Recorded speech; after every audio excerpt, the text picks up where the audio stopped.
আসসালামু আলাইকুম রহমতুল্লাহি ওয়া বারাকাতুহু।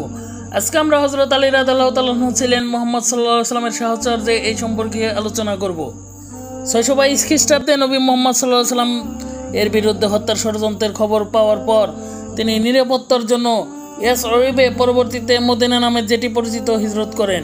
কিন্তু আলী রাদিয়াল্লাহু তাআলা আনহু নবীজির জীবন রক্ষার্থে মক্কায় থেকে যান এবং নবীজির ছদ্মবেশ ধারণ করেন, শত্রুদের বিভ্রান্ত করেন। আলী রাদিয়াল্লাহু তাআলা আনহু এর এই আত্মত্যাগের ঘটনা সম্পর্কে কুরআন মাজিদে ইরশাদ হয়েছে, আর কিছু লোক এমন আছে যারা আল্লাহর সন্তুষ্ট অর্জনের জন্য নিজেদের জীবন উৎসর্গ করে। এই হিজরতের মাধ্যমে ইসলামী হিজরি সন গণনা শুরু হয়। আলী রাদিয়াল্লাহু তাআলা আনহু নবীজির আমানতসমূহ যথাযথভাবে মালিকদের ফেরত দিয়ে পরবর্তীতে মক্কা থেকে মদিনায় হিজরত করেন। মদিনায় পৌঁছানোর পর নবীজি সাল্লাল্লাহু আলাইহি সাল্লাম মুসলমানদের মধ্যে ভ্রাতৃত্ব বন্ধন স্থাপনকালে আলী রাদিয়াল্লাহু তাআলা আনহুকে নিজের ভাই হিসেবে মনোনীত করেন। আনুমানিক 623 থেকে 625 খ্রিস্টাব্দের মধ্যে মুহাম্মদ সাল্লাল্লাহু আলাইহি সাল্লাম তার কন্যা ফাতেমাকে আলী রাদিয়াল্লাহু তাআলা আনহু এর সাথে বিবাহ দেন।